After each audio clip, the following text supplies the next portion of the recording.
Doing tonight, we're going to be videotaping this. We're going to be making a bunch of little, we've got all of the tough on crime Republican heavy hitters in the room. They're going to be speaking. And we're going to be making a series of videos that we're going to ask you all to share all over Facebook at the best time for you and the worst times for those that can learn a little lesson about following the platform. So let's kick things off. Steve St. Clair is going to get us started with the reciting this pledge. I would like to apologize. We need to get a better stand for our flag. So everybody will please stand. Pledge of allegiance, no kneeling. Not an option. I pledge allegiance to the flag of the United States of America and to the republic for which it stands, one nation, under God, indivisible, with liberty and justice for all. Thank you. Okay, we've got a little bit of business to attend to. First up, we haven't had a meeting this summer. We got kicked off, at least with me, early summer. I think it was May. And we decided to go with the leadership team, and we decided to raise funds for and purchase computer and video editing software and get trained up to use that. We've accomplished that. It's sitting right here.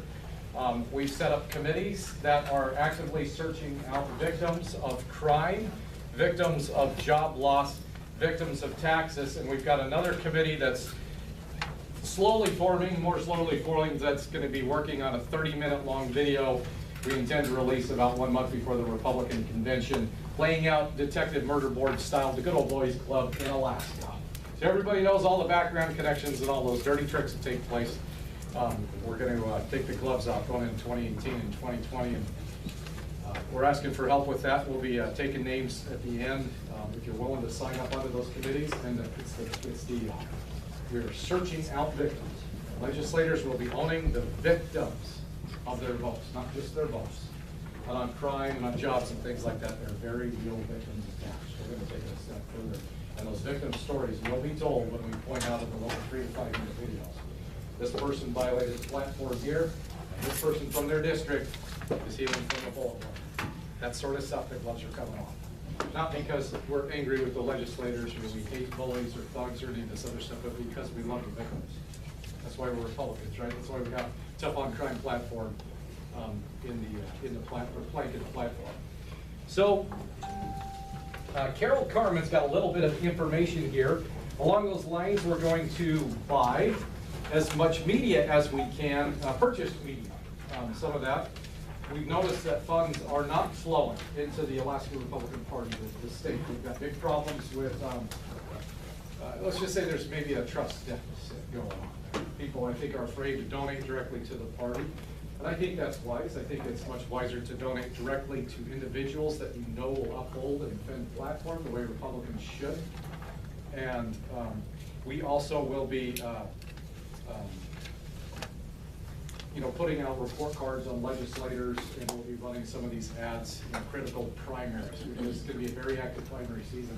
And we're asking for your help in purchasing that media. Carol has got some information here, but basically we're asking for folks, if you can afford it, chip in $10 a month. Carol and Steve and the Johnsons and Mike Alexander, they've all put a lot of work into getting this thing up and running, and we're able. She's got the details here. So Carol, you got the details on that? www.alaskara.com. On the left it says donations, and there's 2 ways. When you click on that, donations, there's 2 different types of donations. One goes to the Super PAC, and it has instructions there. It'll tell you about that. But the one for the monthly that we really would like is the Alaska RA donations, and that one can be reoccurring or it can be one time. But the Alaska RA is, it can only be individuals, it cannot be businesses, and it'll tell you, it'll give you that information on the website. Also, if you are not a member and would like to be, Janet did pass some of these out. It is 2-sided, don't forget the second side, it's very important. And if you didn't get one, Janet, could you raise your hand? So she's in the very back. And you can get one from her a little bit later. Okay, thank you, Carol. Carol is very active and very hardworking. Thank you very much. Well, here we are. We've got a very clearly laid out plank in the Republican Party platform that's been vetted and voted on and discussed and debated and accepted for a generation since we're talking about crime. And here we've got Republicans passing Senate Bill 91. Coghill, McGuire, you name it. I mean, it was all Republicans, and we just can't stand for this. We have to stand up for this. And I know, by the way, we've got a lot of legislators present, and I appreciate you coming. Thanks for coming. I'd go through and list a few, and I may miss one, and I'd feel badly. So just thank you to all of you, okay? Let's just avoid that. I appreciate it. This is all the A-team in here is how I look at it. So this is a difficult situation. It's a difficult duty that I have and we have as AKRA, because I personally like a few of these legislators that openly and blatantly violated the tough on crime plank of the platform. When I was thinking about this, the only way I can think about it is, using a bit of an analogy, imagine you're walking down a street and you see a thug with a hoodie on, and he's pistol whipping a little old lady. I mean, being a moral guy, I would instantly run over there, wouldn't you? Everybody in this room would run over to protect the little old lady. Not because you hate the thug, but because you love the little old lady, right? And you know, you're morally potent, you know that's right, that's wrong, you could even be at risk. You would do, everybody in this room would do that. But imagine you went over there and the thug looked up and you could see the face from the hoodie, and it's your uncle, or your cousin, or a friend, an old friend from school. The very first thing you would probably do is, cousin, why are you doing this evil thing to this lady? You would use that relationship that you have to try to talk them out of continuing, right? And this is how I feel about the legislators that I like personally, and I know personally, that have done this awful thing, made this horrible mistake. And as time goes on, and you imagine if you're arguing with this person, and they argued it, they said, well, the guys in Texas said it was okay to do this, or the guys from Chicago said it was okay to do this. It's not okay. And it makes the situation more difficult and sticky and requires more moral potence. It's the only way I can really describe that. And if they won't listen, you still got to boot them off the little old lady, right? It's your duty, and it's a more difficult duty to do. And it's their fault that it's more difficult. You would expect more from people like that. That's kind of how I feel about this. We need to get this plank especially upheld going forward. Senate Bill 91 isn't the first horrible thing. We had out of control crime, or it wasn't out of control, but it was rapidly growing. We had a completely functional engine of evil that already operating, and Senate Bill 91 was like putting a supercharger on top of it. Lots of issues, long unnecessary delays, pre-trial, all of this stuff, all of it caused by the liberal thinking. 18 to 24 months common for serious crimes between the offense being committed and sentencing. That's the norm. You go in and watch some of these trials, and it's because the defense attorney needs to take a golfing vacation or whatever. What they're really doing is trying to time fade the memories of the witnesses. It always benefits the defense, and the argument they make is that the Constitution guarantees a speedy trial, so the defense has a right to delay the trial. It's not what it says, not what it means, and the judges don't have to tolerate it, but they do. So that's the first thing that happens when they allow all these unnecessary delays. The second thing that happens is the court system gets overloaded, because a docket that should take, let's just pick a number, 10 hours for arraignment and pre-trial hearings and the trial and the sentencing, all said and done, 10 hours is what it should take, right? But if there are a dozen, and I'm not exaggerating at all, half-hour pre-trial hearings where they keep delaying and delaying and delaying and delaying and delaying, all of a sudden 10 hours of work has been unnecessarily turned into 20 hours of work. So the total workload for the court and the pre-trial sentence length goes up. So they cause this problem. And let's make no mistake, Senate Bill 91 was not designed to reduce crime. They only the rhinos are spinning that. Only the platform violating Republicans are using that phrase. The Democrats, the others are very open about it. I've got right here in my hand a report on Senate Bill 91 written by the Craig Richards, Attorney General, State Attorney General, and John Skidmore. And the very first sentence of the very first paragraph. So Senate Bill 91 limits the use of incarceration in all phases of the criminal justice process. They don't even try to make the argument it's going to reduce crime. It was designed to reduce incarceration rates. So We do this stuff, most of us, you know, another plank of the platform says that we believe in God. I'm a Christian. That's why I do this. And the platform lines up with the Ten Commandments and the just being a decent human being, Judeo-Christian ethic. It's all right in there. It's all right in the platform. And I hear sometimes, and I struggle to detect if it's naivety or lack of knowledge or if it's intentional. But I hear a lot of times Christians talking about forgive the criminals, forgive the criminals, forgive the criminals. It's the Christian thing to let the criminals out of jail, but that's not biblical. That's not biblical. Jesus himself talked about and kind of defined in several spots in the New Testament. Legitimate government is government that punishes evildoers. You remember the very last act that he didn't commit when the thief next to him on the cross asked him, "Can you really save me?" He didn't make the cross fall down and help him escape the guards. He said, "Yeah, I'll be with you in paradise." So if people can do that, we all need a savior and all this stuff, and they can do that just fine from jail. But denying justice to victims will reduce the legitimacy of government, and that is very, very biblical. So checking the time here, we've got, there's another biblical teaching that I like to concentrate on. I'm going to be going over the foundations of these groups that came to Alaska that tricked our legislators into passing this horrible legislation that's had blood and guts consequences on our community. Jesus additionally taught that you can't pick figs from a thistle, right? You want a fig, you don't go to a thistle, because thistles don't make figs. As simple and childish as that sounds, it was missed on our legislators that voted yes on this horrible bill. First of all, there's two organizations that work hand in hand. One is more out in the front. They always work together. There's Pew Charitable Trusts. I believe they're out of Philadelphia. Their headquarters are spread all over the country. And the other one's the MacArthur Foundation out of Chicago. They've done this smart sentencing, so-called this sentencing reform. One of the things that they like to do, well, the Pew Foundation, I've got a couple of clips by the CEO of the Pew Foundation we're going to look over. The MacArthur Foundation is the founding funders. These organizations have billions of dollars.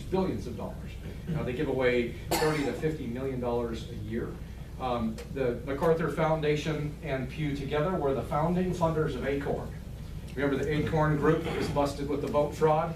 They've given tens of millions to Planned Parenthood, La Raza, Sierra Club, you name it, almost any left-wing activist group you can find. You will find that at some point in time they have been funded by Pew Charitable Trust, the MacArthur Foundation. MacArthur is based out of Chicago. So literally what happened down in Juneau is we had lobbyists from the most financially corrupt and one of the most crime-ridden cities in the entire country going into our offices in Alaska convincing Republicans to take their advice on saving money and reducing crime. Sounds ridiculous, doesn't it? But that's exactly what happened. So I'm going to give you a couple of quick video clips. This is Sean Treglia. He is the CEO of Pew Charitable Trust. And he's talking about, it's a long clip, 6 minutes. I'm just going to play the last little bit. He was talking about his method of distributing this money. And he gets into, say, I had $12 million. Rather than give it to one organization, I would give it to 12 different organizations, $1 million each, and thereby create a fake mass movement. They're all words right here. And then we wanted to expand the voices calling for reform to include the business community, to include minority organizations, and to include religious groups to counter the Christian coalition. The target audience for all this activity was 535 people in Washington. The idea was to create an impression that a mass movement was afoot, that everywhere they looked, in academic institutions, in the business community, in religious groups, in ethnic groups, everywhere, people were talking about reform. Okay, so there he was talking about creating a fake mass movement. That's one of the methods that Pew likes or to use and talks about. And I think that we saw that here in Alaska. A bunch of little groups pop up all of a sudden and say, yes, sentencing reform, yes, sentencing reform.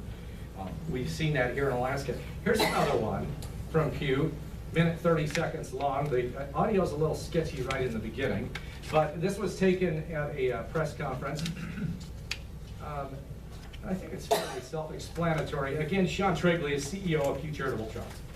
Chuck, what would have happened had a major youth organization gotten a hold of this at the wrong time, and the story would come out that suddenly Congress was aware that this is what was happening prematurely? I mean, we had to wonder at some point whether or not the media was going to, connect the dots and put this together. Well, if that would happen, what would have been? We had a scare.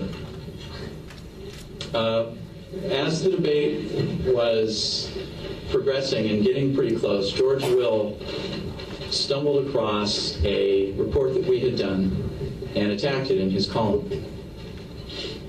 And a lot of his partisans were becoming aware of Pew's role and were feeding him information. And he started to reference the fact that Pew had played a large role in this, that this was a liberal attempt to hoodwink Congress. But you know what the good news is, from my perspective? Journalists didn't care. They didn't know. They didn't know what to make of it. They didn't care. They don't know about the sector. So no one followed up on the story. And so there was a panic there for a couple of weeks because we thought that the story was going to begin to gather steam, and no one picked it up. Okay, so there's Sean Triglia, fake mass movement, scared. They're sort of bragging a bit about how the media is not reporting on it. This is just sort of how they act and how they operate. He actually mentioned hoodwinking Congress. This stuff. This group is as bad as they get. It's a well-polished liberal lying machine with a lot of money to back their movements up. You know, they combined into one of the groups. One of the groups are constantly coming out with new groups because they'll expend their ammo, so to speak, and when they start to fizzle, they'll fire up a new group, a new group, a new group. It's what Acorn did, and all these other groups. They get found out and they go into the shadows and they come back out as something different. One of them right now is the Sentencing Project, and I'm sure that I've seen that they're in Alaska as well. Sentencing Project is actually Pew and MacArthur together that have started a third party. There was a November 2015, Pew and MacArthur together had a bipartisan summit on criminal justice reform. Bipartisan summit, right? You got to use the quotes on this one because it's just absolutely laughable. So if you're really going to have a bipartisan summit on something like crime, you want like a Martin Luther King type, maybe a black Christian Democrat pastor or something, right? Somebody who's like really in the middle of the political spectrum. Who did they pick? The man that was so radical he got tossed out of the Obama administration to MC the event. This was their point, man, at this so-called bipartisan summit on criminal justice reform. So this is the group that brought Senate Bill 91 into Alaska. And you know, and remember, you can't pick figs from a thistle. We've got very few perfect legislators. I think maybe one or two here in the room, but and nobody's perfect, right? Everybody makes mistakes. A lot of the legislators, I'm convinced, that voted yes on Senate Bill 91 made mistakes. One of the legislators, people might have a little bit of a beef here in there, was Governor Parnell. He refused to meet with Pew because of this stuff. He refused to sit down with them. And that was wise and completely appropriate. And that's what our legislators should have done. I think there's a little bit of a Kim Kardashian effect where, wow, somebody from Pew wants to talk to me and give me a trip to Boston or whatever it is, whatever's going on. And they miss the forest for the trees in doing that.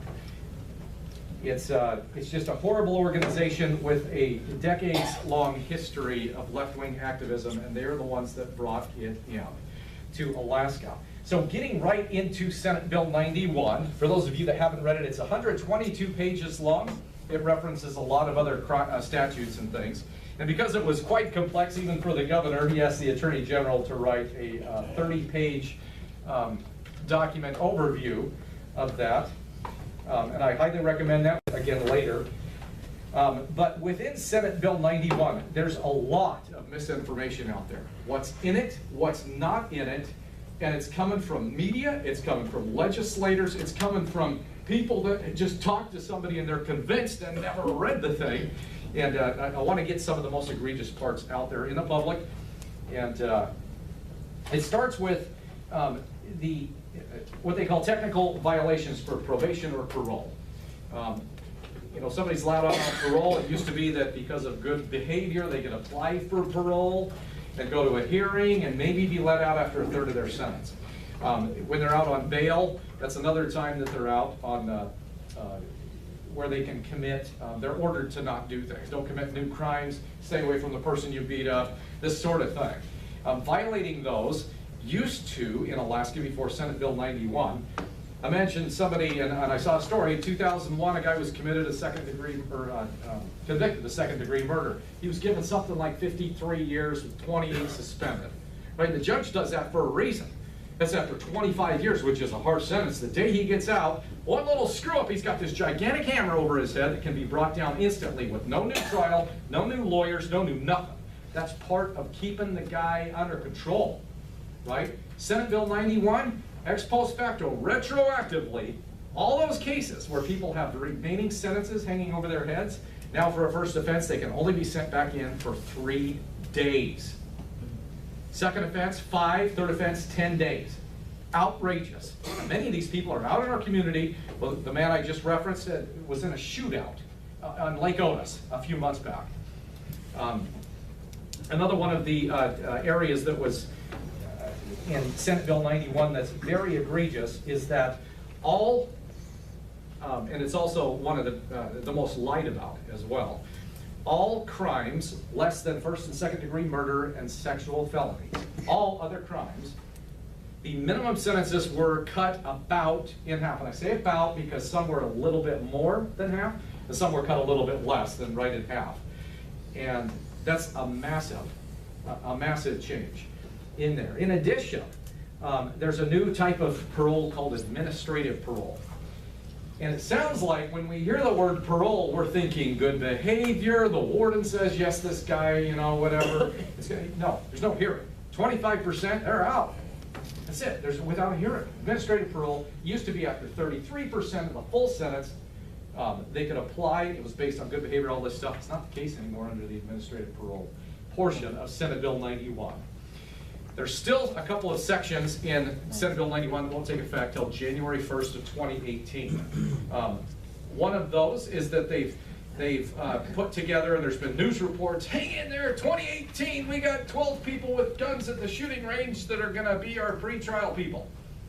And those pretrial people at the shooting range, I'm sure you saw the news report. I'm joking, they tried to make it like real intense. Like, we're really gonna keep these guys under control. Starting January 1st. Nobody seemed to ask why the dirtbags are back out on the street before they're in place, but that's another issue altogether. All of those people, all those pretrial people, all they can do is throw them back in front of the judge, and all the judge can do is give them 3 days in the slammer for the first offense, 5 for second, 3 for 10. Outrageous, outrageous, and it's unsafe for the community. But the other part that takes effect, 2018, these are the last couple segments. I believe there's another section or two, but the last full implementation of Senate Bill 91, January 1st, 2018, is the 7-day and out bail rule in order to reduce pretrial incarceration. If you can't afford bail on almost all crimes, you can just go out. You can just, they'll just let them out after 7 days. Almost all crimes. The burden of proof is on the judge. Whatever, this is the most egregious part of Senate Bill 91. And of course, attempted murder, attempted rape, you know, assault on a police officer, shoot up your neighbor's house, whatever it is, whole bunch of violent crimes included in there. They're out of jail and the judge says, don't do that again. You know, normally if you had posted bail to get out, that's a condition of release, you get out without even posting the bail. But you go do the same thing again, 3 days. All they can put you back in for. Outrageous, and we shouldn't have expected anything different. Now, we're getting a lot of misinformation from the media. We're going to be going over some of the other things with the other guests. We've got some really esteemed guests that'll be speaking tonight, just for 10 to 15 minutes apiece. But I wanted to go over even the media. We really have to keep an eye on these people. Tonight I work in talk radio with Amy Demboski and on another music station. I try not to get into the politics too much there. But this is a copy of The Frontiersman from September 17th. Guy named Tim Bradner works for the Anchorage Press. Apparently he's able to also write articles that don't contain F-bombs, because this one made it into The Frontiersman. That's what he does for the Anchorage Press. And in here, September 17th, Senate Bill 91 back in legislative crosshairs. There's a sentence here. It says, Senate Bill 91, which is still a current law, did not change penalties or sentencing for serious crimes. That's what the Frontiersman told its readers. Could not have been more wrong. I'm going to go back to the Skidmore report, the 30-page Skidmore report on Senate Bill 91. Page 1, paragraph 1, sentence 1. Remember, he said it did not change penalties or sentencing for serious crimes, right? And right here, very first sentence, Senate Bill 91 limits the use of incarceration in all phases of the criminal justice process. Bald-faced lie right here. This is really important that we get this information out, that people actually read. You know, this Cliff Notes version is actually a pretty easy read. It would have to be, because it was prepared for Governor Walker. Right? So, but also here on page 16, remember, Senate Bill 91, which is the current law, did not change penalties or sentencing for serious crimes. Okay? Right here, page 16, it says, with the exception of sexual felonies, Senate Bill 91 reduces the presumptive ranges for all other felonies. And here's a chart here showing that the minimum sentencing guidelines were cut about in half for all other crimes, aside from first-degree murder, second-degree murder, and sexual felonies. So, and again, this is John Skidmore, Director of the Criminal Division, wrote this along with Craig Richards, the Attorney General. So, hopefully I pointed out we shouldn't have been listening to the pencil necks from Chicago. They should have been getting an extra tough in the butt and tossed out of the office like apparently Sean Parnell did. But because we did, we've now got a bunch of legislators that are trying to convince us. At first, they were trying to tell us we can get figs off a thistle. No, really, trust me. And now that the data is showing and crime's erupting, we're hearing, well, maybe we can just get a little fig, right? Because this is what's happening. I think that they made a mistake. I think that a lot of them didn't read it, and now they're in a tough spot. I've been talking to a lot of them behind the scenes, asking them, just come clean. Everybody makes mistakes, they won't do it. They're doubling down, and they're spreading the pew lies, and we're going to get into that next. Up next, I'll be speaking with us. Thank you very much for coming, by the way. She's she runs the Stop Valley Thieves Facebook page, very big, about 21,000, I think, members. 15,000. Oh, so 15, I've got the numbers wrong on I apologize. 15,000, still a big site, very popular. She's a coordinator for the Neighborhood Watch. Please welcome Vicki Wallner.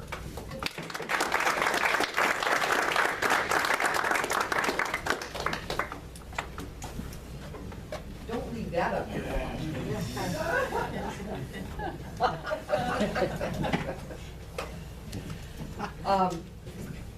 I got involved in this whenever I started this site. So in 2014, I started following offenders.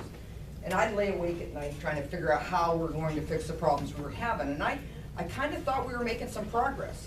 And then SB 91 happened and Pew Trust happened. And as he told you about Pew Trust, don't be fooled. It is a liberal organization, and don't take my word for it. Go on the internet, follow the money. Their CEO makes about $4 million a year. She's listed as one of the most powerful people in the nation. So when it comes to their report, Mark Twain said there's lies, damn lies, and statistics. And the devil is in the details. There's so much information that were in their reports that we were either not given, was misrepresented, or deliberately hidden. And a lie to me of omission is still a lie. Okay, increase in offender population, that's a big thing, right? We're filling up our jails, we're gonna be full, you know, we'll have to build a new jail. That's the whole reason that they said that we needed to do this, because we're over incarcerating people. So we passed Senate Bill 91 in 2016. They were given their spiel about the over incarceration. From 2013 to 2014, we increased our prison population by one person. One, that's DOC. I didn't make it up. 2014 to 2015, we increased our prison population by 3 inmates. You see, the number they gave was 27% increase for the Right, justification. and I'll address that. What was that second number? 3 people, In what year? 2014 to 2015. Over incarceration, the prison population is up 27%. Wow, woo, oh my gosh. One of the studies from the Criminal Justice Commission said Class C felonies, 24% served no active jail time. 24%. Nonviolent property drug offenders are the least likely to receive any active time. This is before Senate Bill 91. 31% of drug offenders, 40% of property offenders receive no active time before Senate Bill 91, before we lessened the penalties. Here's another blatant example of tweaking information. In their report, every one of Pew's polls show a period from 2005 to 2014, with the exception of one. That one only went from 2005 to 2013. What happened in 2014? It says it was for the violent crime. So what happened with violent crime in 2014? It went up 20%. That's the only poll they didn't show. So why, if they used it up to 14 for all their other information, they left the one out for 2015 for their violent crime? And violent crime, as you know, has only gone up since then.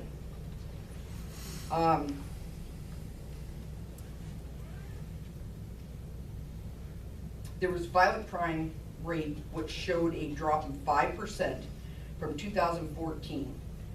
I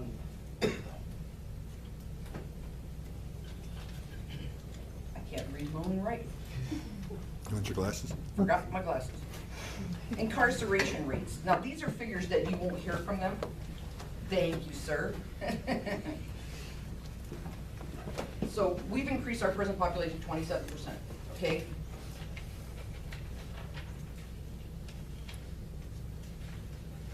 Our prison population for Alaska is,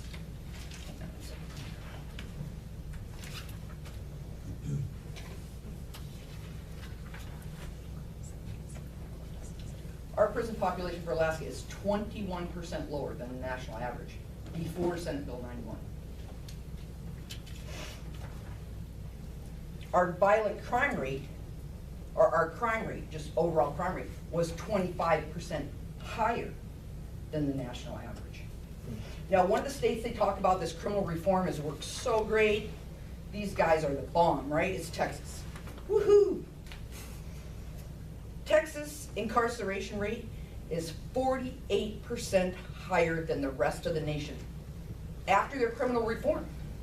This is in 2015. This is from NIC. Georgia is another one that they talk about all the time. Their incarceration rate is 20% higher than the rest of the nation.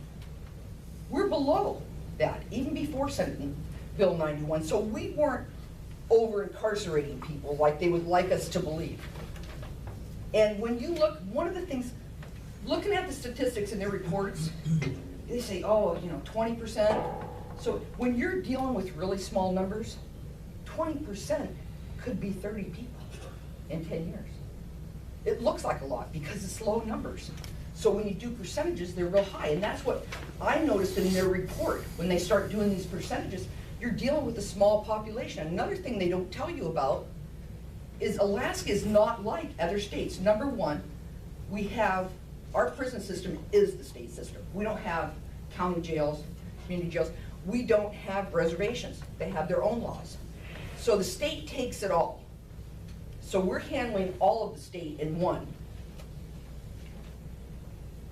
Now they talk about Texas reform again. And in Texas, as of now, Class 1A, Class 2A, less than 1 gram, fine of up to at least 180 days in jail and up to 2 years. So we're letting people out with no jail for heroin. And you know, the other thing is that one of the things we brought up a lot to the legislators is that California, look what's happened in California. Wow, they did criminal reform and crime blew up. Well, this is the difference. California, between California and Texas, California did it to decrease the prison population. So they said, wow, we're not like that. What did we do it for? To decrease the prison population. And if that's not true, why weren't the safeguards put in place before the bill was enacted? Why wasn't pretrial services that they said is going to keep us safe enacted before they did Senate Bill 91?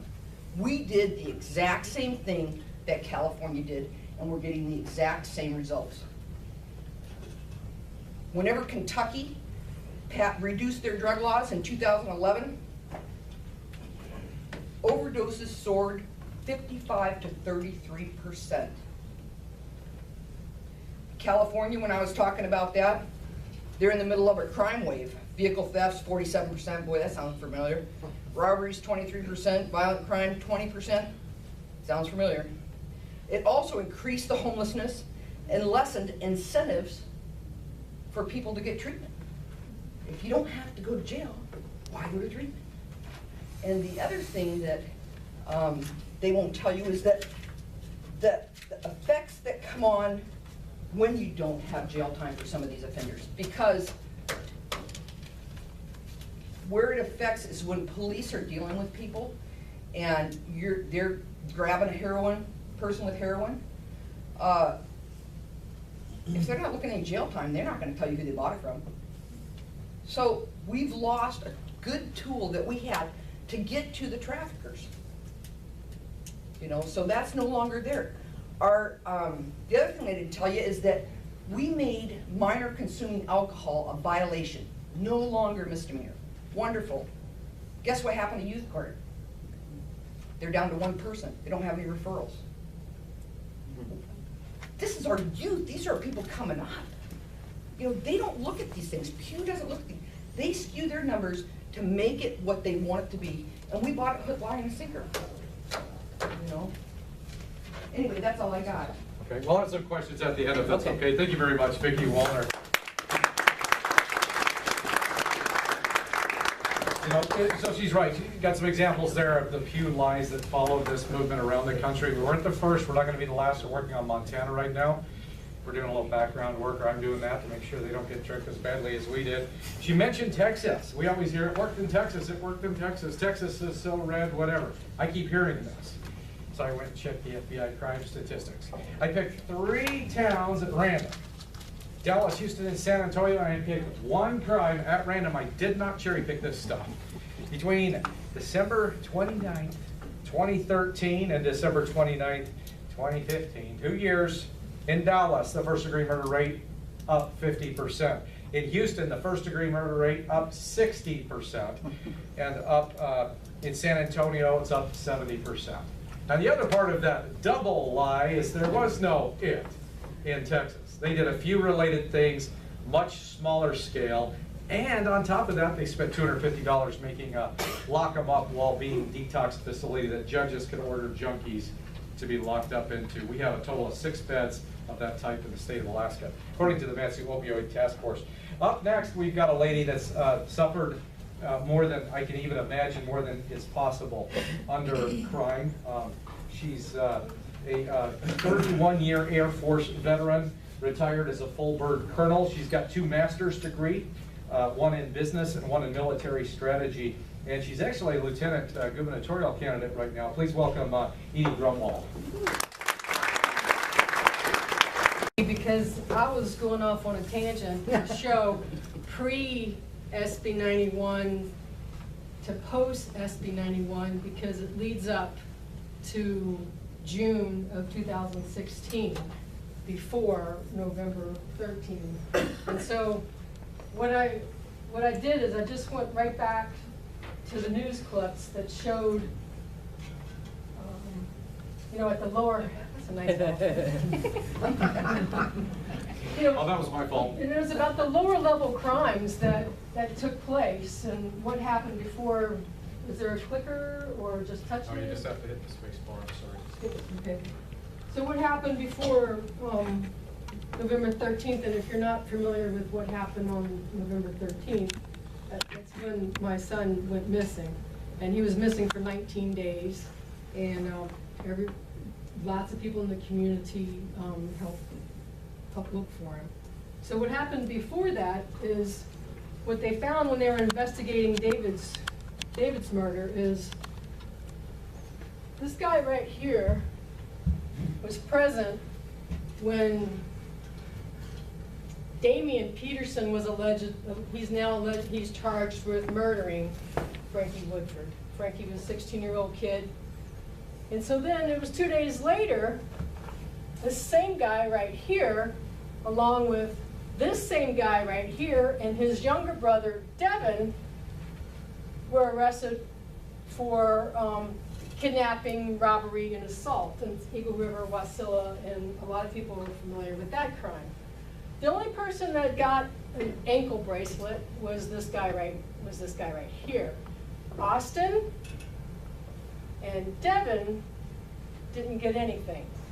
So this is all pre-SB 91. This stuff just wasn't getting worked. And then on July 22nd, this is another crime that was a result of the investigation of my son's murder, is sexual assault and child porn production charges. And this is, again, Devin Peterson, his younger brother, the same guy right here, and a new person that's involved who was not involved. My son's murder was Jordan Sanstificen. So then on December 2nd is when they found my son's body. And they arrested the first guy, Eric Almendinger, and then they went on to arrest Austin, Dominic, Bradley, and then Devin Peterson, the same guy right here and right here, for tampering and hindering. So that's just the words to the picture you just saw, and I just explained to you. Oops, sorry. And here's pictures of everything that happened. And this isn't me coming up with this stuff. This is where Channel 11 did a really good job of depicting the timeline, because it was getting extremely confusing for people. And we hit all the hearings, and there's several people in here that have been hitting the hearings with us. I appreciate it. And we want to be able to support the minor that was the victim here. And this just was today. This hearing was today, but that's another story. SB 91, you know, I'm saying it's a wrong turn. I looked into it back on, and I've got everything dated here on January 18th when I printed everything out and started going through everything and highlighting and tabbing it. And I sent a whole bunch of representatives and senators up Juneau and everywhere and let them know what was going on with SB 91. A few people were helpful and some weren't, but that's okay. It's just how it works. But the another thing I wanted to point out is, before we get here, I read out on the internet, there's a lot of information that you probably don't even realize. There's a group called the Alaska Criminal Justice Commission. They call it ACJC, and they put all of their meeting they don't call it minutes, but meeting summary out there on the internet. I highly recommend that you go out there and hurry up and save these meeting summaries before they maybe disappear. Because what it talks about is how they've approached SB 91, the empirical data that they're looking at and considering. And this particular thing I wanted to read to you is from August 23rd, 2017. Commissioner Dean Williams said he was less concerned about methodology than the assumptions behind the bed reductions. Right now, DOC is 20 million in the hole. That was starting this July. Practically, he is not able to close another prison. He thought there needed to be someone who was in charge of the bucket of money. No one is in charge of reinvesting spending. His main concern was the assumption that there are savings to be had from 2017. And they go on, but there's no savings there. And he's waiting until even 2018, potentially.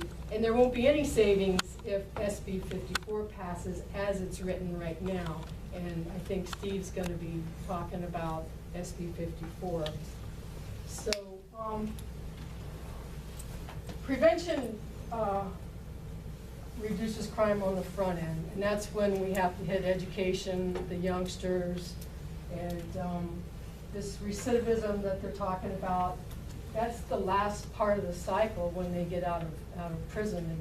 And for some reason, they think that they can actually use a tool that's going to predict whether they're going to commit another crime or not. So, who's at risk? The public, our families, law enforcement.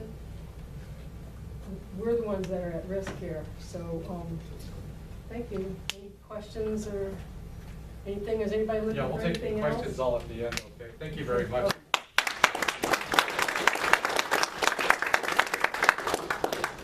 I can't even imagine being in your squad.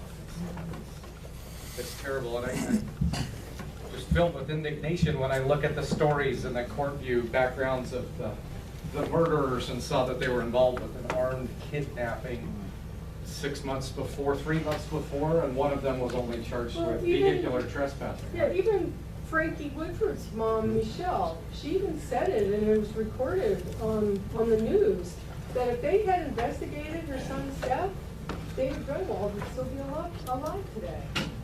So that's pre-SB 91. Yeah, so this is that engine of evil that was already operational here in Alaska before Senate Bill 91 that is just going to be made worse. Up now, we've got one of our representatives that's been screaming from the rooftops from the very beginning on this, has been digging into the details on these background groups, has written several articles on it. I'd like to thank her for coming tonight. Please welcome Laura Reinbold.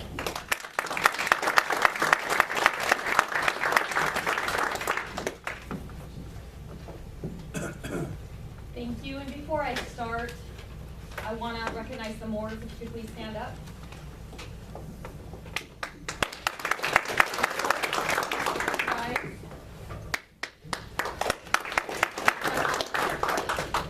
Thank you.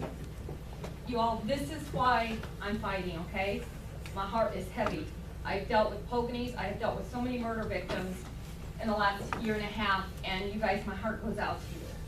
No, you've got some soldiers in the fight, and we're behind you, and we deeply are sorry that government failed to protect citizens, which is government's #1 mandate. Yep. So I apologize on behalf of the government for failing to protect your children. Basically, what I am here to talk about is the warning signs of Senate Bill 91. Were we told? What were we told? How did this happen? Why did this happen? Well, I'll tell you, I find this very amazing because I became a legislator because I could not understand why crazy stuff happens in Juneau. I couldn't believe all these people I had gotten behind for 20, 30 years and fought like heck, donated. I was in the top 20 donors in the Republican Party. They would go there and I would see stupidity come out of Juneau. And it was very, very frustrating for me. Well, now that I'm a legislator, my questions are answered. I understand how it happens. And I can tell you, I'm upset. And I have fought very, very hard I'm going to take a moment to talk about the judges. The judges, the courts are absolutely guilty, many of them. Some of them are hard on, and so I hate to categorize them all together because some judges are working amazingly hard in therapeutic courts, and some judges are really hardcore on crime, but there's a lot of other ones that really have more compassion, it seems like, on the perpetrator than they do on the victims. And that's very, very sad. The judges reduced bail tremendously. So I'll give you a very quick example. The car chop shop that just happened, those guys in Eagle River, I was at a meeting speaking on the crime bill, and the people that lived on Stone Hill were at the meeting with me, and they had been warned, and 8 times the cops had already been there. Anyway, those guys got out on bail for $750 and $1,500. There was stolen motorcycle, cars, all sorts of stuff. The judges absolutely need to get serious, and also Walker and Berkovitz need to quit speaking out of both sides of their mouth. None of them are coming up, and their chiefs and the public officials are not saying this is bad, we need to fight it. A lot of state employees and prosecutors seem to be very, very oppressed and not be able to come forward and speak their mind. So I spoke before the Criminal Justice Commission and said, if any state employee that I know of is not able to uphold government's top mandate, I want them to come talk to me, because they are being, there's 3 or 4 very bold ones.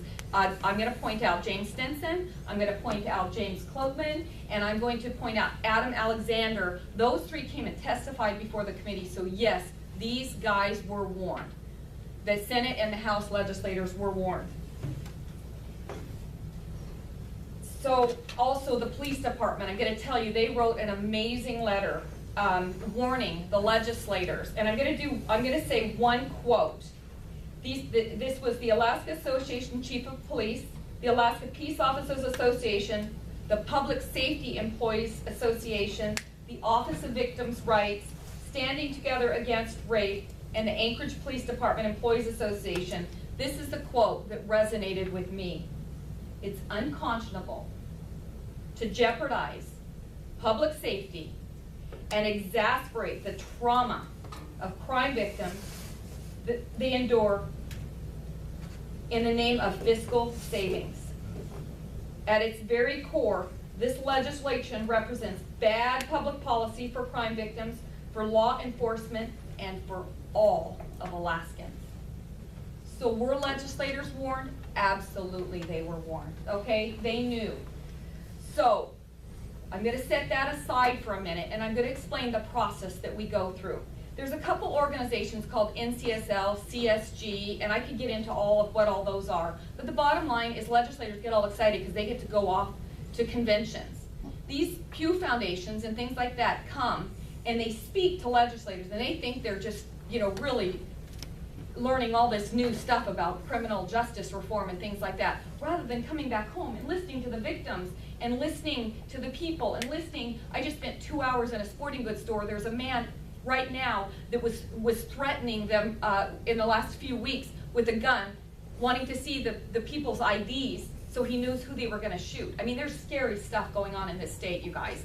I have been inundated by horror stories of what's going on in this state, and that's why I'm fighting this every day. On Facebook, I'm just trying to blister wherever I am, getting on the radio, and I thank Amy DeBosky and Justin Giles. They've been doing an amazing job getting things out. But what I want to say is this bill went through really, really fast in the Senate.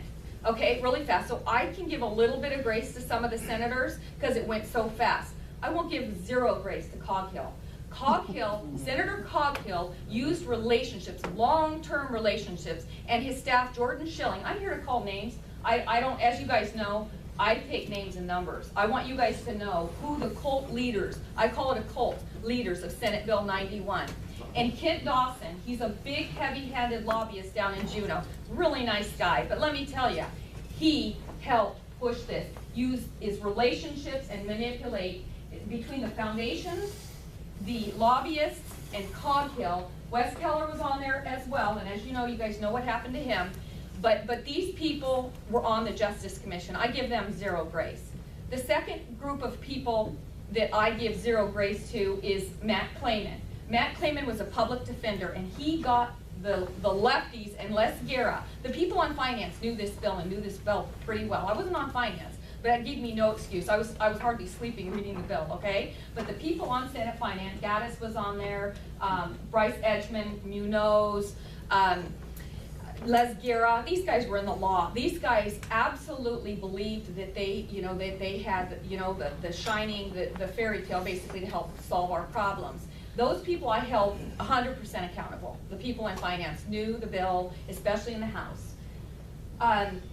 When it got to the House floor, we normally fight one day, and it's a brutal day on the budget. We fought 4 days, relentlessly on the House floor, trying to stop and wake up the House members. We only ended up getting 11 people to vote no. I don't give people grace that heard this for 4 days as pleading with amendments. We hardly got any amendments through. So it was very, very difficult. If you want to go back, May 3rd, 4th, 5th, 6th, it was right around the first couple weeks of May. The debates were brutal in the House. Then it passed pretty much 11 to 29, basically. But the people that spoke the loudest on the floor were Matt Clayman. He basically made all of us that were pushing back look stupid, okay? Jordan Schilling was there coaching everybody over and over again. Coghill was monitoring right behind me almost the entire time, making sure he kept people along, with him. And Gabrielle Ledoux, she absolutely, and they made the bill much worse in judiciary. Gabrielle Ledoux and Matt Clayman. So I hold them very responsible for what is going on in the state right now. Let's flash forward. I tried to do amendments, and Andy Joseph said I'm going to do a little bit of shout out. Lance Pruitt fought this bill, and I really appreciate the efforts of those that saw in. Sharice Millette was a no vote on the bill. But the police organizations, things got a little bit crazy when survivor benefits came. They started being more silent when they thought survivor benefits were going to be put into the bill. So that did play a role down there. I'm just trying to understand, it's a messy process down in June. I'm trying to get you to explain what happened down there. But that's kind of where the police were very disappointing. The last year and a half, they did nothing. The police organizations have done nothing. The lobbyist, Ted Popley, did nothing, and it was very frustrating. So I have a full repealer bill, I have a partial repealer bill, and I had multiple amendments to, but I want to also say the Native organizations. There's a lot of Native organizations that got involved in this bill. And if you look at the criminal justice, there's a whole list of them on the criminal justice report. And when I talk behind the scenes to people, they say the Native organizations have had a huge influence on this. And Razzo is the head of the Justice Commission, and they keep saying there's a disproportional number of Natives. Well, there's also in jail, but there's a disproportional number of victims. And I say you do the crime, you do the time. It should be blindless, but they really are showing, I saw it time and time again, where they're trying to show Native preference as well in the criminal justice system, but I think it should be colorless. So anyway, that's a huge, huge thing. If you don't mind, I'm just going to go over a couple other things.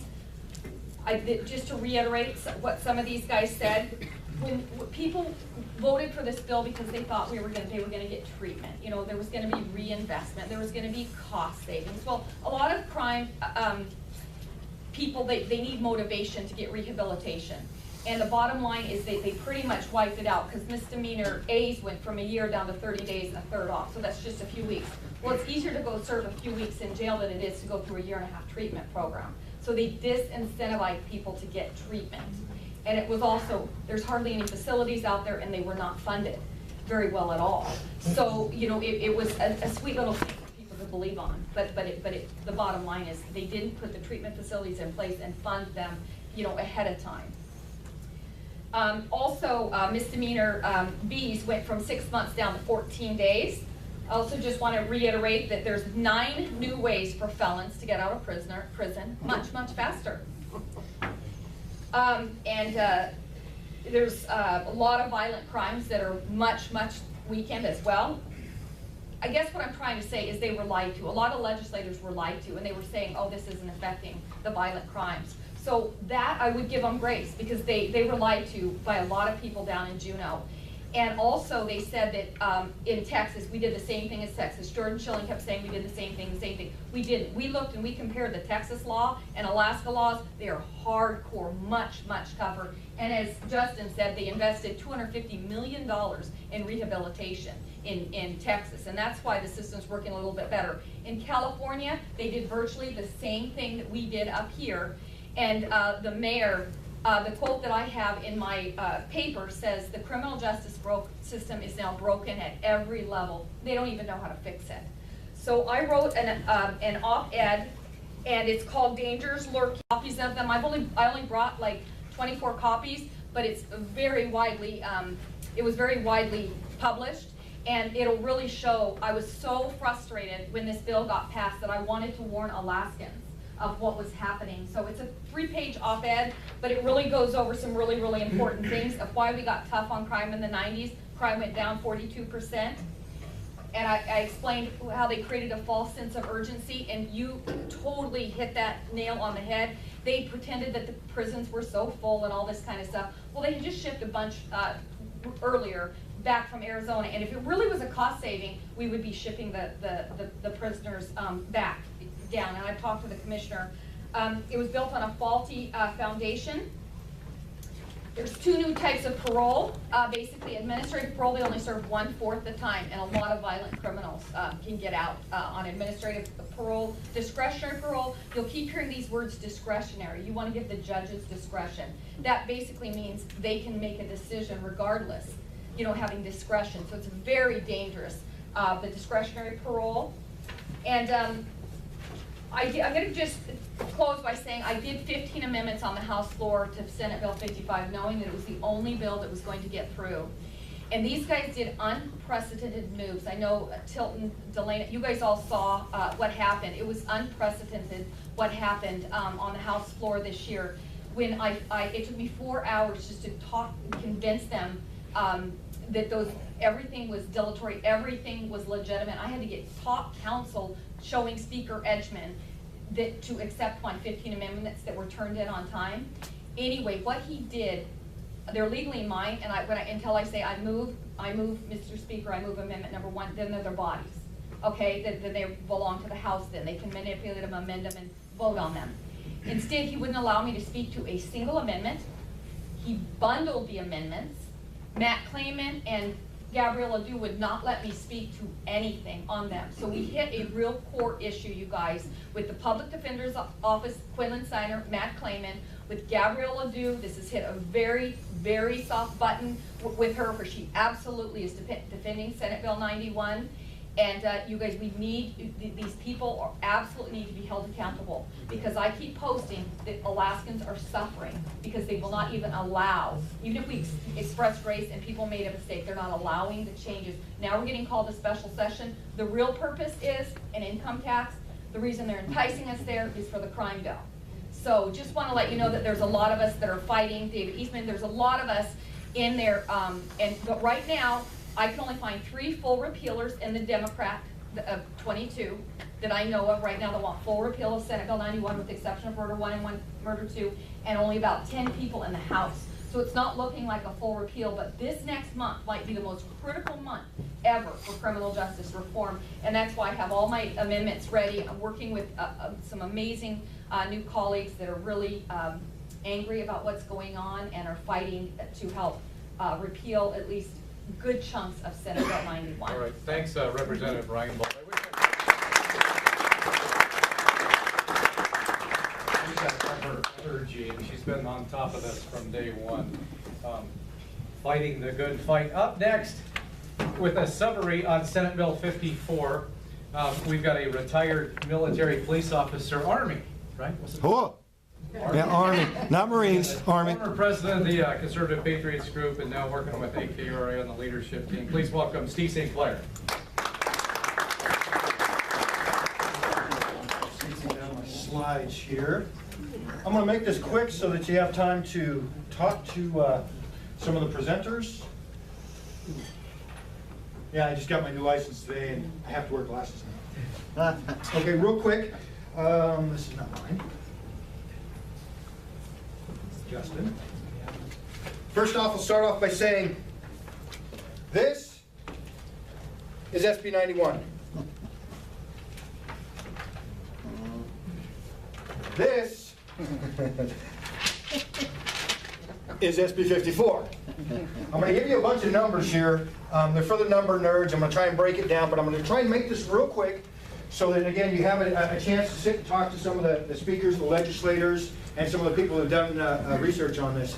I'm normally a budget guy, but because of my law enforcement background, seeing how atrocious SB 91 was, and when someone said, hey, look at 54, it's terrible. I looked at it, and within a couple hours, came up, actually it was about a day or so, came up with the following. All right, facts about Senate Bill 54. There are 25 sections, this little part right here, 25 sections in here. Within 91, there are 193 different sections. A section applies to a specific law, adds, detracts, changes, whatever. So, HB 54, I keep saying HB and the House members keep yelling at me saying, we didn't do this.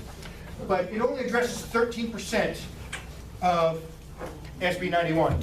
And an analogy was given to me a while back that said that basically you've got 193 pounds of dead fish carcasses on your porch. They're going to take 25 away. What have you still got on your porch? Dead carcasses. We didn't use fish carcasses. He used another term, but I'm trying to change my ways a little bit.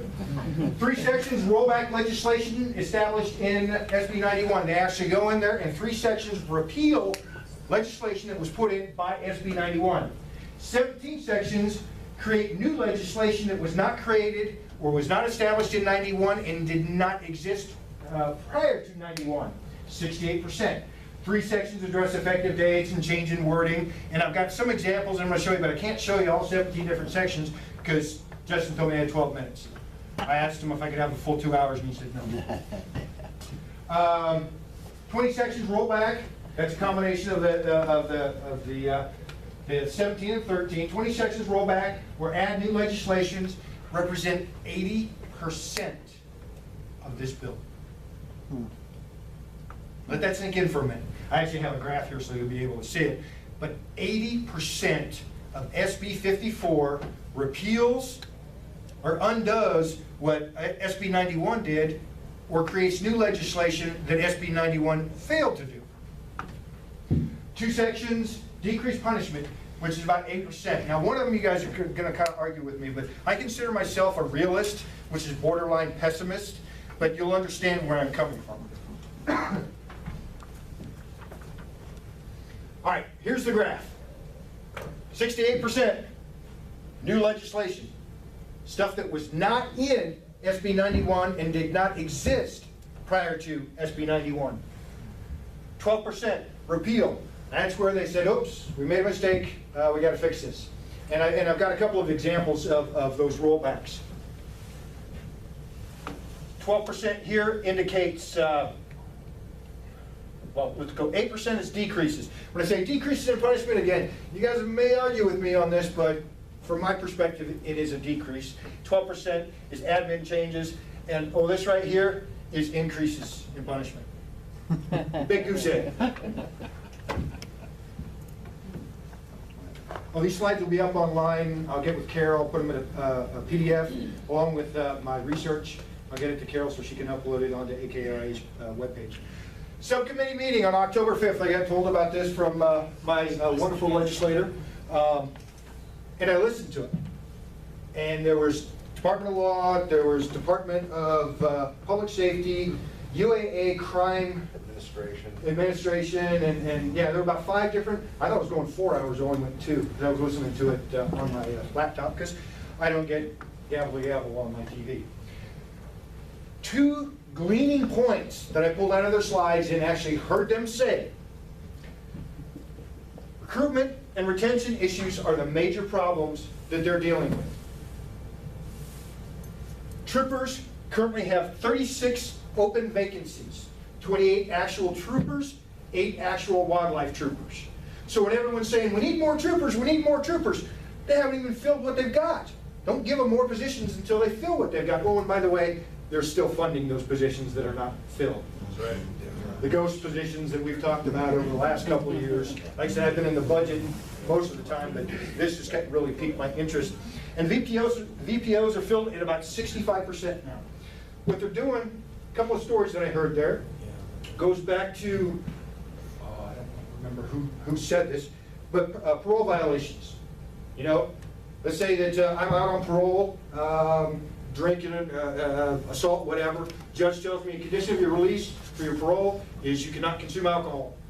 Some of these VPSOs are telling stories like they're walking by. They know this guy. They arrested him last night or 2 days ago, and they know that the condition of his release is he cannot consume alcohol, and he's sitting there drinking a beer, flipping the bird, said, "Give me my ticket." He needs to go back in jail. All right, these are some of the problems, and they're trying to fix some with 54, but in the totality of things, 13%, and of that 13%, 80 of it is either getting rid of bad SB 91 stuff or putting stuff that was never in SB 91, new legislation. All right, here's how I have it broken down, and if you look at, I have an Excel spreadsheet that will create a document together, get it to Carol, and you'll have all the information. Section 1, remember I told you one had 25 sections, the other one had 193 sections. This is SB 54 repeals. In Section 1, it changes wording back to crime versus offense. That was pre-SB 91. Seems pretty silly. Why are you going to spend a whole section? Well, it's actually important on the wording because crimes are associated with wording and elements and elements of proof and et cetera, et cetera. Okay, that was one of the repeals. Another repeal. Punishment for violating conditions of release from a fine, like I just told you about with a guy flipping the bird to the VPSO drinking a beer, back to a Class B misdemeanor. That's actually it repeals it, but that was one of the bad things in 91 that this does fix. But again, let's look at SB 91 and SB 54 in its totality instead of just these little, but I want you to have these tidbits so that you can talk to your legislators about it. Repeal Section 22 of HB 54, and I've got it broken down. I didn't make a bunch of copies, and the joke I made outside was I only got half my dividend. But budget cuts, all right? Section 22 repeals AS 11, these different regulations and laws that were created with SB 91. A lot of them deal with crime and obviously with crime, but with punishments, with definitions of crimes, elements of proof, et cetera, et cetera. Okay, so this flat out repeals several laws created by, and I didn't go in and break that down because, again, he gave me 12 minutes and I don't want to bore you guys too much. New legislation, there's too many to cover. I told you, there's 17 sections in there on new legislations. I'm going to try and highlight a couple of them, but I don't want to get too much in depth. I'm a numbers guy, get in the weeds, and my wife looks at me and says, no one cares about this. This is too much. So I'm trying to keep it simple. All right, decrease punishment. And again, someone's going to argue with me on this, but hear my point first. Section 6, if the offense, and this is, I want to say, yes, this is theft. Remember the guy that stole 3 different cars in Anchorage, got sentenced to 18 months suspended? This is what it is now changed to, and I call this a decrease, but let me explain. If the offense is a first felony conviction and does not involve 5 circumstances described in 4 of this subsection, probation with a suspended term of imprisonment of, and remember, anytime it's in brackets, that's what they're deleting. Probation with a suspended term of imprisonment of, and it used to be 18 months.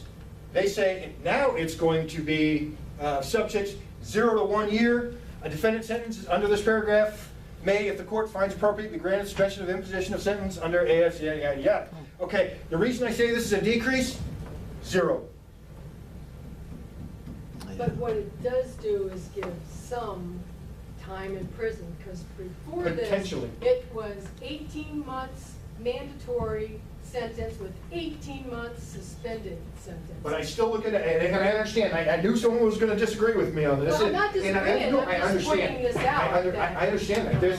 This has the potential to put them in jail instead of an 18-month suspended sentence. However, there is the possibility of a goose egg, which is worse than, and Abby's telling me hurry up, or move on, instead of nothing. But I agree with you. This is a double-edged sword, and I look at it, like I said, I'm a pessimist.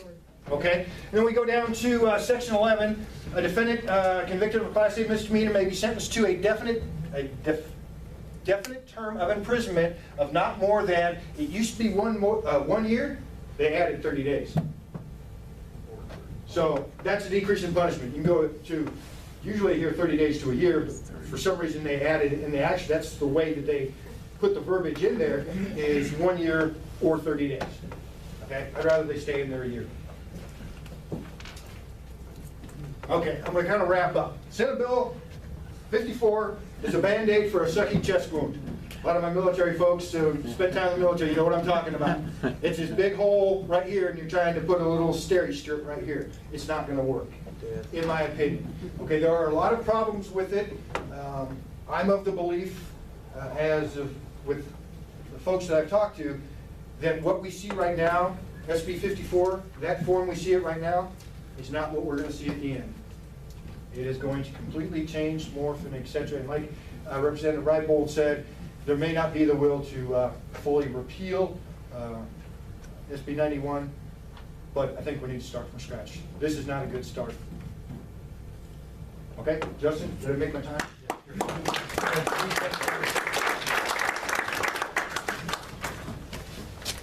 We're running late. I know it's a late night. We'll try to squeeze some questions in.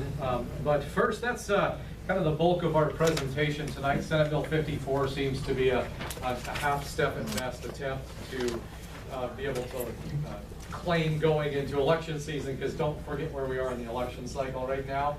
It's time for some consequences to start coming down. And I think the people that made mistakes voting for Senate Bill 91 because they were tricked, because they didn't read it, etc. The ones that didn't really have the honor to come out and said, I make a mistake, please forgive me. Those ones that are still digging in, we're gonna have to go after them. We're gonna have to have we're gonna be looking for primary challenges for them. Because people are getting hurt, and we've got to get this stopped. This is some issues in politics are just politics. Good people can disagree on budgets, things like that. Some issues are just full-blown good and evil. And what's going on in the streets right now is good and evil. And we've got to get in the fight, because there's little old ladies being pistol whipped in their living rooms by very violent felons that should have been in jail. We've seen that story in the news lately. So up next, we're going to have a couple of very quick presentations. First by a man who's also suffered a loss of a family member, Butch Moore, the father of Bree. Please come on.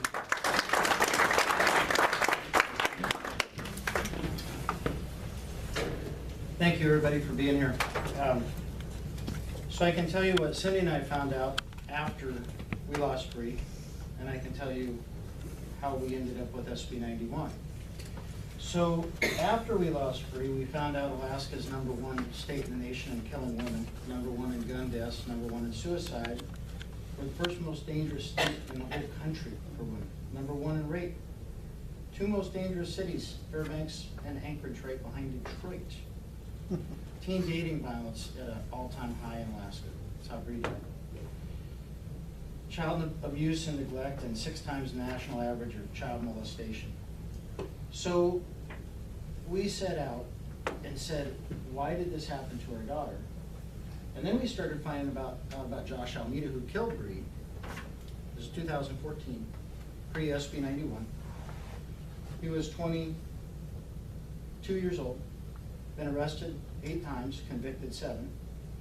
The only reason he wasn't convicted the 8th time was because after, allegedly, he beat, bloodied, and shot at his girlfriend, she went to his parents for help. And they swore under oath in the court that they cleaned up the crime scene, the gun, the bullet casings in her blood. And as a result, they acquitted him. And he was out free. And then was later charged with a Class C felony at the time, which now would be a misdemeanor. But they let him go on 18 months suspended imposition of sentence. They did not take his license away. And 8 times bailed and 7 times convicted, they said, you have an alcohol restriction, but you can't drink, but here's your license back. He also had a gun restriction, but they didn't give him the gun back. So what we set out to do is with Bree's Law, is to try and keep this from happening to other young women in Alaska. We realized what the problem was, so we got Bree's Law passed, which is mandatory education for teen dating violence prevention, state of Alaska, grades 7 through 12. Well, right after that, we got contacted by this group called Pew. They're coming to Alaska, they want to talk to us because we're activists. So Pew meets with us first. Because when they talked with us and said, you're gonna be at the round table, we thought it was on Fairbanks Street, not in Fairbanks. So they met with us the day before, and they said, well, we said, how does this, criminal justice reform work? And they said, well, because over 50% of all your prisoners are alcohol and drug and mental health related issues, they shouldn't be in prison. Put them in prison, then you just let them back out, you haven't solved the problem.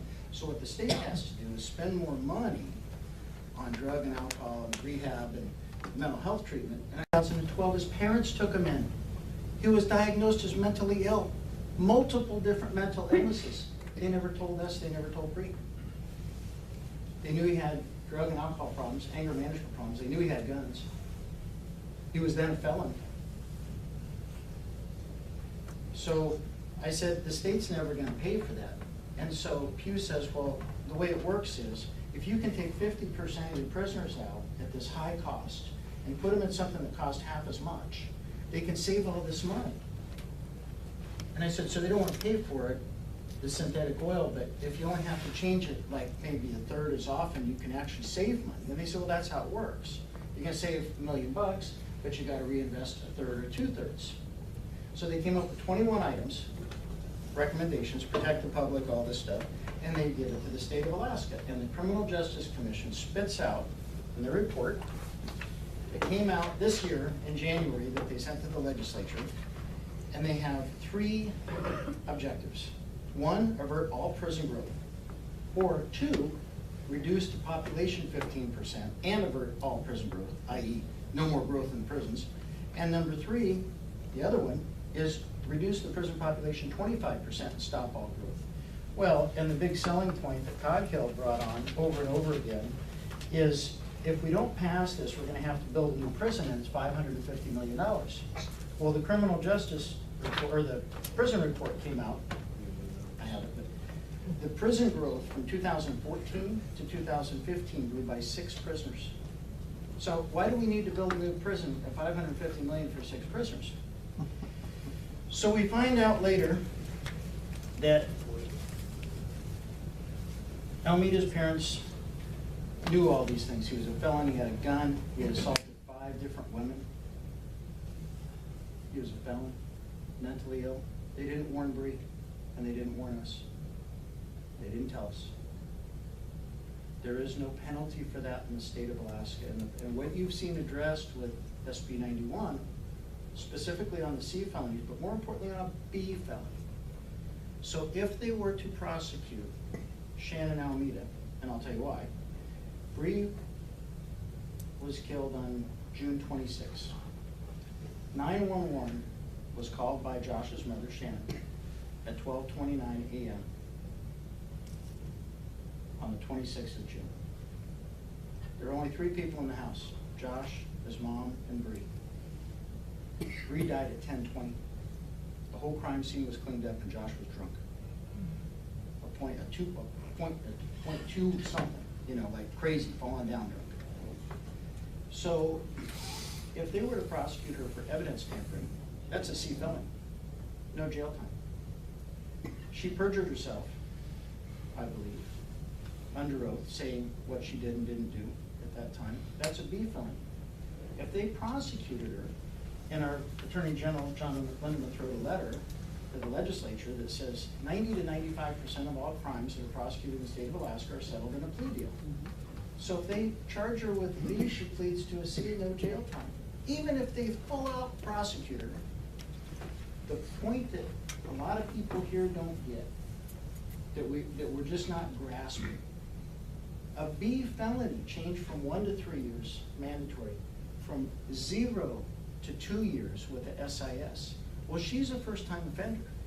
A judge is not going to give her 2 years. She's going to get a suspended imposition of sentence, and it's going to be off her record, and you won't even be able to see it in court view. So what I propose, and I've talked to several of our legislators here, is a duty to protect and a duty to report law. And the duty to report, we already have a law in the books. Harry Crawford passed it in 2010. If you know a person's been murdered, brutally beaten, felony's been committed, somebody's been raped, if you don't report it, it's a ticket, and they don't even give it. And in the case of David Grunewald, it should be a felony. and there should be a bunch of more people being charged. So we just need to change one word to a felony. That's a duty to report, and if the statute's already there, just one word, easy one. The other one is, I believe that in Bree's case, and this is gonna be a little more difficult to write than one word, but if there's a felon with a gun, and he lives in your house, I don't care if he's your son or not, and you've cleaned up a scene where he tried to murder somebody, and you know he's mentally ill because you've taken him in multiple times, and you bailed him out of jail 8 times, and he's been in treatment, and been ordered to treatment, into treatment, but there was no facility for him in Alaska, there's nothing available. And then he kills somebody in your house, and you didn't warn that 19, 20-year-old girl, and you didn't warn her parents, even when they both asked. You didn't say, yeah, he's mentally ill, he's got anger. I mean, and then, who knows how long it took Shannon Almeida to call 911, but we know she died around 10:20, and 911 wasn't called for an hour, 2 hours, 9 minutes. I think we should have a duty to protect. If the zookeeper down at the Portage Wildlife Park told Bree, the bears are safe, you can go sleep overnight in the tent with them, that's okay, you can feed them. And they know that bear has attacked 3 other girls that were helping out, and they let her spend the night. And then she's killed. Wouldn't that be criminally negligent homicide? I mean, we have a duty. And I think SB 91 took us from, you know, I mean, this list of, I mean, #1 in the country. My mom just sent me a text today from Missouri. She says, we finally beat you. We're #1 in STDs. I think she's wrong. I would I'll check on that to make sure that we're not still beating her. But I would like some of our Valley delegation legislators to sponsor, co-sponsor the duty to protect and the duty to report law. And we've talked about it a little bit, and that's not for right now, but the next session. But I think it's important, and I thank you guys for being here.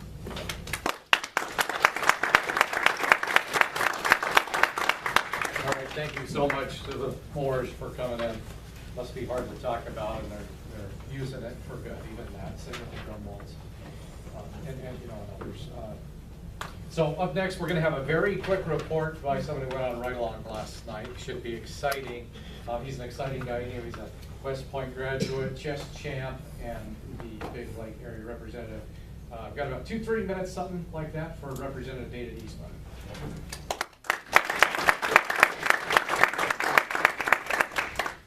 All right, thank you. Well, SB 91 was of interest to me before I went on the ride-along. So let me go back. So why is this issue of interest to me?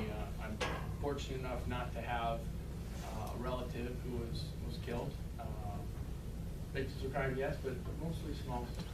However, I talk with people on a very regular basis who are victims of very significant crimes. Just this morning, I was talking with the homeowner who had to shoot someone stealing his car on Saturday morning. And obviously, that's not the first time these kind of things have happened. My background, you know, why this was personal interest. I, like Steve, military police officer in the military, and had the unfortunate responsibility of, you know, standing across from someone in a courtroom and saying you're going to jail because of the crimes they were committed. And I'll tell you, they went to serve time in Anchorage. If I put them in jail for a month, I already knew when they got to jail they would not be there for a month because of the policies for good behavior time and all those kinds of things to incentivize people to behave well in our prisons. And obviously from a Department of Corrections standpoint, there's, you know, it's nice to be able to offer those kinds of incentives. But there was, as a judge in the military saying, there was nothing I could do to, you know, offset that. That was the way it was going to be. I have had many encounters and conversations with troopers, some of whom I respect greatly, and some of whom, you know, tell me about the time that they stood in front of the judge. You know, brought somebody back for the 3rd time. Failure to appear for the 3rd time in a row, you know, arrest warrant, bring him to the judge. Judge lets him go, no bail, nothing. Out again. You know, trooper says, well, you know, what the heck? And the judge turns around, says, I want to put you in jail if you say anything else. Yeah, and this isn't something that's brand new to 2017. This stuff has been going on for many, many, many years. And so let's talk briefly about the political side of the equation. There are powerful forces heavily invested in SB 91. There are large sums of money heavily invested in going to certain places as a consequence of the reforms, so-called, in SB 91. This put out to members of the House Republicans that the Alaska Federation of Natives is very, very heavily invested in SB 91 and does not want significant changes to SB 91. And they're just one of many, many organizations who has something that they will potentially lose or something they won't agree with, were SB 91 to change significantly or perhaps even be repealed. On the other side of the equation, though, you have each of you here who has a story or knows somebody who has a story, and many, many, many people who aren't here who also do as well. I'll tell you, by way of contrast, Representative Reinbold and I, invest heavily in talking to people through Facebook. It's a good way of doing so. If you don't already have addresses to be able to do that, I recommend you look up our pages as well as your own representative and establish that from the get-go. I'll tell you, I will be putting up a petition to fully repeal SB 91 tomorrow. Encourage anyone who is of like mind to get on that, to sign it, and to spread it wildly. There was on Thursday, I had a post for the PFD, and that got 50,000 views and shared 600 times. Thought that was a lot. On Saturday, I mentioned SB 91, mentioned the trooper who had caught somebody in a stolen car, arrested him. Next day, found the same guy, same trooper, same guy, different stolen car. By way of contrast, yes, people care a lot about the PFD, and there's issues there, but that post alone, 90,000 views, shared closer to 800 times already. So there are powerful forces on both sides of the political equation. Some of us on this side, on the repeal side, don't have the money investment, at least not to the large sums as some others, but that doesn't mean that we can't organize and affect significant change. My advocacy would be for a full repeal of SB 91 before we go into some other things. I know there's others in the legislature who've said as much. That number needs to grow, and it will grow if you in this room and others you talk to push and demand and require that your legislators and others that are working with them accomplish that. So my encouragement is speak up, speak loud. Don't leave it just to notable victims of crime. Certainly their voices will be heard, but just because you haven't become a victim yet doesn't mean you need to be quiet. That's all I got. Thanks.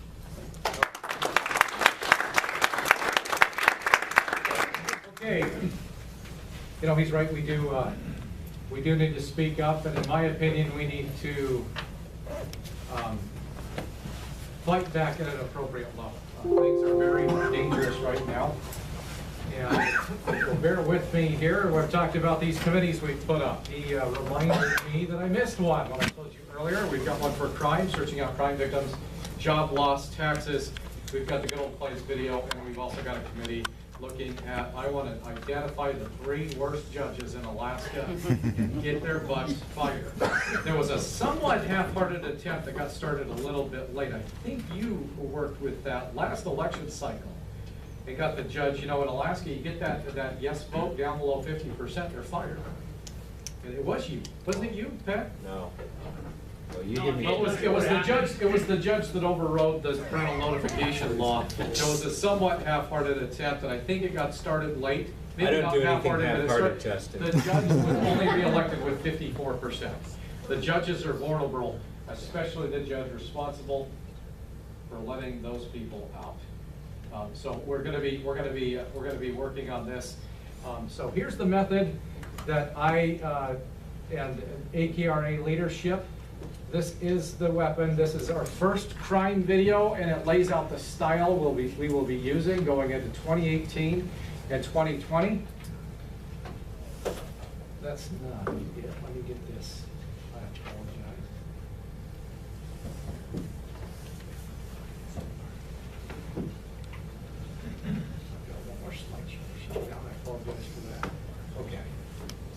So this is the style, and I think it's appropriately harsh, because this is a very serious subject.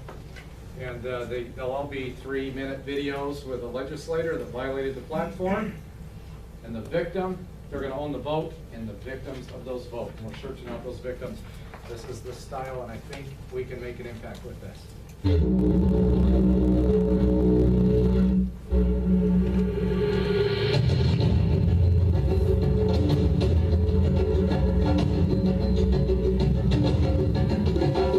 Please bear with me, I clicked on the wrong.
So that's it. I think it's an appropriate response for the level of danger we're facing in the streets here in Alaska due to the soft on crime policies of legislators. That's why we have that plank in the platform. It's harsh. I know it's harsh, and it's that way because it's harsh on the street. And I think that a lot of legislators aren't making the connections, and they're not feeling the personal pain that those votes are causing. We need to get this thing reviewed. I'd like to thank everybody for coming out. We've got just a couple of minutes for questions. Please visit our website. We're asking folks, if you can, help us to work on this project going into 2018 and 2020. We're asking for $10 a month donations if you can. It'll go toward projects like this. It will not be given to support or help any candidates that are platform violators, especially on crime. Especially on crime. So, Steve, did you have a question?